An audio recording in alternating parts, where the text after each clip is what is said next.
हम incline plane पर friction की बात करते हैं, तो अगर मुझे इंक्लाइन प्लेन पर फ्रिक्शन का वैल्यू दिखाना है तो कैसे दिखाएंगे।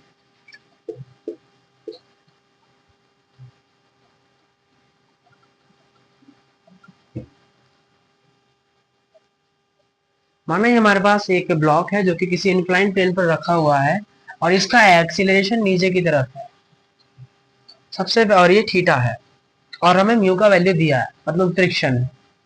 एक्सीलरेशन इधर है, इसका मतलब वेलोसिटी नहीं पता हमें, तो वेलोसिटी भी देना पड़ेगा। जरूरी नहीं कि एक्सीलरेशन इधर है तो वेलोसिटी भी इधर होगा, हमें नहीं पता। तो क्वेश्चन में दिया है कि वेलोसिटी भी इधर है, क्योंकि वेलोसिटी इधर है तो फ्रिक्शन अपोजिंग द मोशन, इसका मतलब ये अपोजिट डायरेक्शन में लगेगा फ्रिक्शन, मतलब फ्रिक्शन लगेगा इधर। वेलोसिटी है इसके पास, मतलब यहाँ लगेगा अपना काइनेटिक फ्रिक्शन, क्योंकि यहाँ काइनेटिक फ्रिक्शन लगेगा।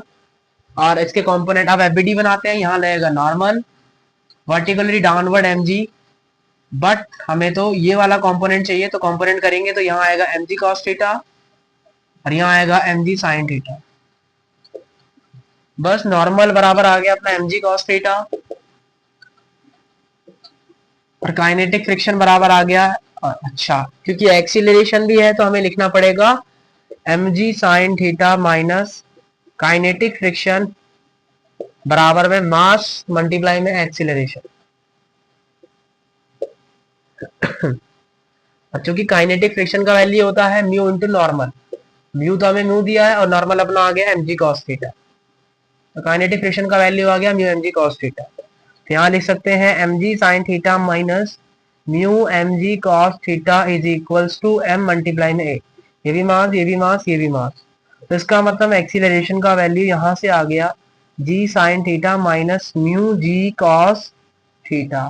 जी चाहे तो कॉमन भी ले सकते हैं, बाकी इतना छोड़ देंगे। तो ये हमने एक्सीलरेशन को डिफाइन कर लिया।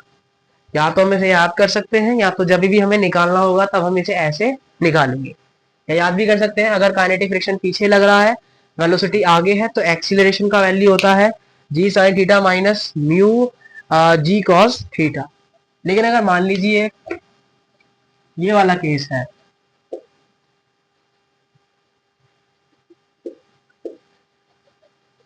और इस बार वेलोसिटी पीछे है, तो भैया काइनेटिक फ्रिक्शन पीछे लगेगा। यहाँ नॉर्मल आ गया, यहाँ mg, तो उसके कंपोनेंट करेंगे तो mg cos थीटा और यहाँ आ जाएगा अपना mg sin थीटा और यहाँ थीटा। एक्सीलरेशन बताना है, एक्सीलरेशन का डायरेक्शन इधर दे दिया, चलिए तो क्या होगा, तो कुछ नहीं, यहाँ पे क्या हो जाएगा mg sin थीटा, दोनों सेम डायरेक्शन में है, बराबर में आ जाएगा ma। fk का वैल्यू क्या होता है म्यू इंटू नॉर्मल, नॉर्मल बराबर क्या होगा mg cos थीटा, इसका मतलब ये हो जाएगा mu mg cos theta plus mg sin theta बराबर में ma। मास मास मास, तो a का वैल्यू यहाँ से आ गया g sin theta plus mu g cos theta. ये दोनों चीज हम याद कर सकते हैं। अगर एक्सीलरेशन भी उधर, वेलोसिटी भी इधर, तो एक्सीलरेशन आएगा g sin theta plus mu g cos theta. लेकिन अगर एक्सीलरेशन इधर, वेलोसिटी इधर, तो एक्सीलरेशन आएगा g sin theta minus mu g cos theta.